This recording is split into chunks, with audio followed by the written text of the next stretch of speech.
유럽 일정기의 마지막 컨텐츠는 제가 런던에서 제일 사랑하는 파인다이닝 더 레드버리입니다. 사실 두 곳의 컨텐츠가 더 있기는 한데 영상미가 조금 떨어지기도 하고 먹으면서도 긍정적인 의견이 많이 나오질 않아서 조금은 정리할 시간이 필요하다고 판단하여 우선 공식적인 22년도 유럽 투어의 마지막 컨텐츠는 더 레드버리를 기점으로 하려고 합니다. 레드버리는 익히 아실만한 포토벨로 근처에 위치해 있는데 실제 위치해 있는 길 이름이 레드버리입니다. 영화 노팅힐에 나오면서 워낙 관광지로 유명해진 곳이기 때문에 부연 설명이 필요 없는 명소이죠. 포토벨로 마켓은 꽤나 구매욕을 상승시키는 아이템들을 심심치 않게 발견할 수 있기 때문에 런던 여행을 계획하고 계신 분들 중 특히 인테리어에 관심 많으신 분들께 반드시 가라고 이야기할 수 있는 곳인 것 같습니다. 더 레드버리는 호주 출신 셰프 브렛 그라함 셰프가 이끌고 있는 공간이며 미쉐린 투스타와 월드베스트 레스토랑에서 늘 50위권 이내의 순위를 대부분 유지하는 곳이었는데 코로나 사태 이후 잠정 폐업이라는 단어를 사용해서 긴 휴장기에 들어가게 됩니다. 코로나 초반 특히 유럽도 중국처럼 꽤나 오랜 시간 도시 전체를 락다운 시켜버려서 이 기간을 버티지 못한 F&B 업장들이 문을 많이 닫게 되었는데요. 인력 및 공간 소모가 많은 파인다이닝은 다양한 방법으로 살아남기 위해 펀딩도 하게 되고 락다운 기간 후로 홈다이닝 프로그램을 만들기도 했는데 요리적으로 굉장한 탤런트를 갖고 있지만 사업 수완적으로도 밝은 눈을 갖고 있는 셰프 브렛은 조금 다른 판단을 내리게 됩니다. 우선 외부 컨설팅을 하면서 런던 외곽에 위치한 사업가의 레지던시에 자리를 잡고 중요 스태프들을 그쪽으로 리로케이션을 시키며 최대한 지켜내기 위해 노력했고 그 기간 동안 스페인에서 많은 수의 돼지 그리고 영국 내에서 사슴을 사서 키우기 시작했습니다.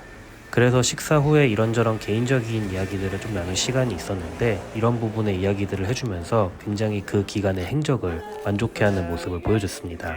여하튼 저는 10년 만에 다시 찾을 수 있었는데 입장하면서 아이스 브레이크 대화를 나누다가 그때 당시의 방문 사진을 보여줬는데 정말 놀라웠던 점은 그때 당시에 스태프들은 아무도 없었지만 새로운 직원들은 그동안의 메뉴 복습이 모두 되어 있어서 사진만 보고도 어떤 메뉴인지 바로 술술 이야기해내는 것이 정말 놀라운 시스템을 갖고 있다는 부분을 알 수 있었습니다. 그리고 또 공통 분모를 갖고 있는 친구들도 있다 보니 이래저래 이야기를 하면서 꽤 빠른 시간 내에 친해지게 되었고 조금 더 편하게 식사할 수 있는 분위기를 조성해 주었습니다.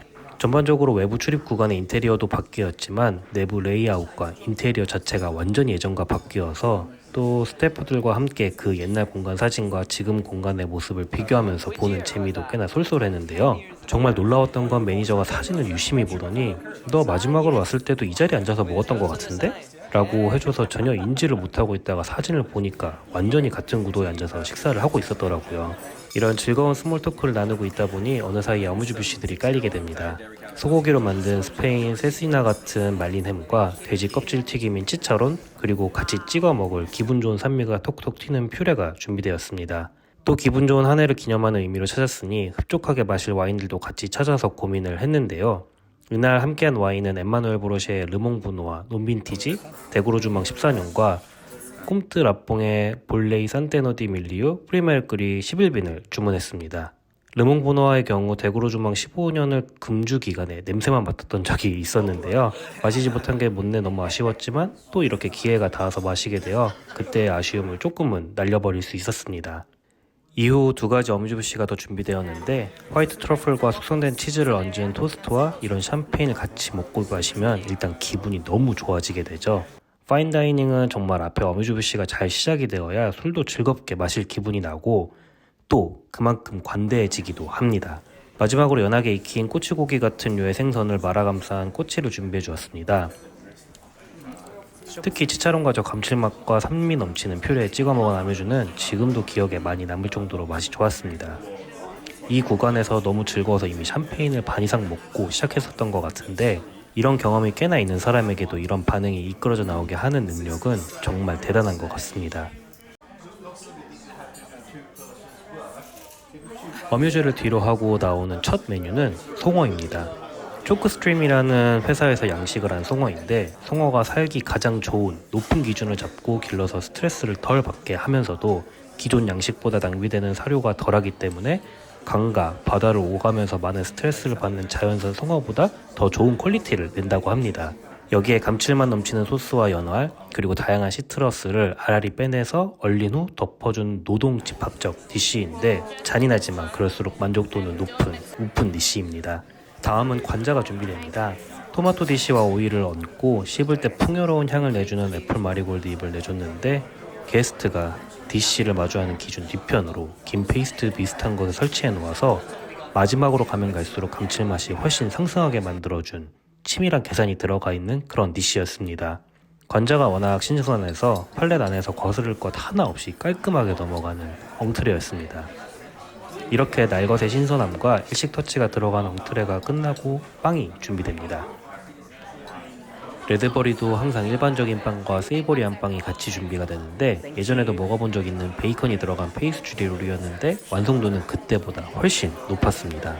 컨트리 브레드와 함께 준비된 버터 큐브는 아마도 염소치즈를 같이 넣고 위핑한 후 몰드하고 마지막에 설탕 브릴레를 해준 것 같았는데 치즈 중 염소치즈를 제일 좋아하는 1인으로서 너무 만족도 높은 버터라서 나중에 집에서도 한번 꼭 만들어야겠다는 생각을 했습니다. 고기 프로테인 첫 디쉬는 흉선이 준비되었습니다. 불어로 히드보, 영어로는 스윗브레드라고 부르는 흉선은 보통 옥수수와 페어링을 많이 하는데 아래에 나머지 옥수수 중심 부분을 얇게 썰어내주고 흉선을 엑소 소스를 넣은 버터로 조리해서 살짝 익숙한 향과 맛이 나게 준비를 해주었습니다. 이미 샴페인과 같이 오픈해서 병치에 브리딩하고 있던 볼레이를 같이 서브해달라고 부탁했고 워낙 섬세하면서도 약간 참치 악가미 같이 철분 맛도 많이 느껴지는 것이 볼레이의 특징이라 확실히 진한 맛을 내는 소스들이 들어가는 이 구간부터 같이 마시기 좋았고 변화를 보는 재미도 확실했습니다.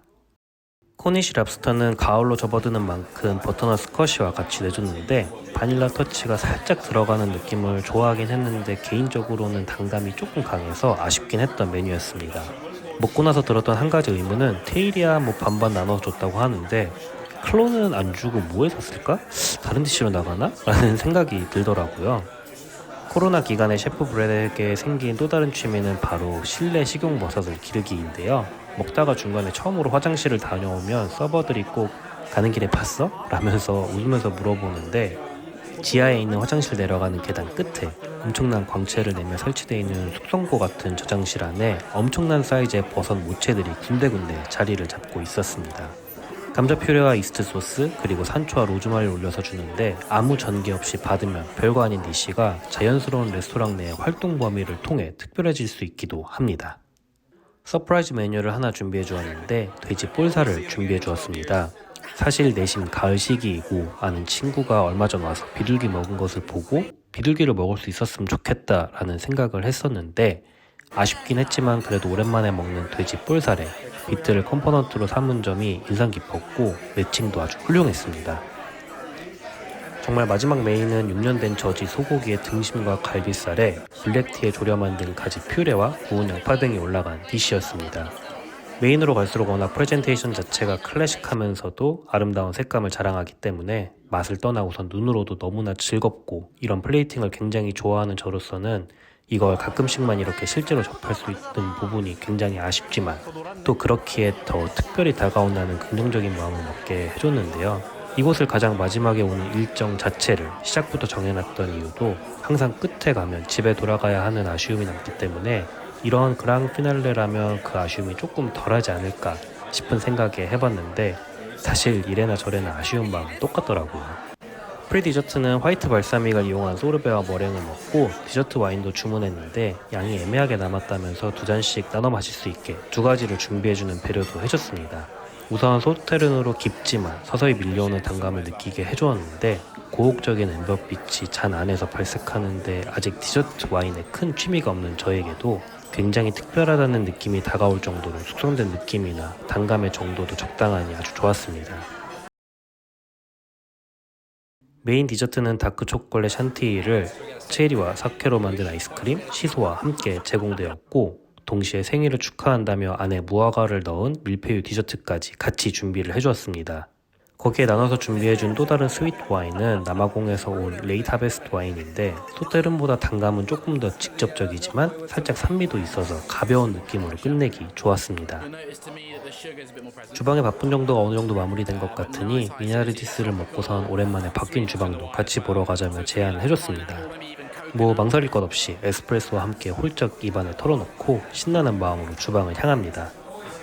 주방의 레이아웃은 옛날과 바뀐 것이 없지만 훨씬 깔끔해지고 기계도 새 걸로 바뀐 것들을 확인할 수 있었는데요. 일부러 주방 안에서 먹는 코스 루틴도 만들면서 다양하게 공간을 활용하는 다이닝들도 있지만 레드버리의 경우는 직원들이 상시 다니는 루트라서 많은 사람들에게 보여주는 공간은 아니긴 하고 또 인사를 나누고 이런저런 이야기를 하고 있다가 청소를 시작할 준비를 하자 오히려 셰프가 조금 더 쾌적한 장소로 이동해서 대화하자며 다시 홀로 올라오게 되었습니다. 위에 언급한 셰프의 보물단지, 버섯 창고도 다시 구경시켜주면서 선물로 버섯도 조금씩 썰어주었는데 버섯을 자르는 채집칼도 본인이 기르던 사슴의 뼈를 프레임으로 썼다고 자랑할 정도로 기르는 동물들이 있는 것에 대한 자부심이 대단했습니다. 마치 이곳에서 오랫동안 같이 한 친구처럼 환대해주고 대접해주며 재미있는 4시간이 좀 넘는 시간을 보내게 해준 레드버리 팀에게 다시 한번 감사의 인사를 전하고 또 다시 한국에서의 컨텐츠를 저는 전달드릴 수 있게 또 맛있는 곳들을 찾아다녀 보겠습니다.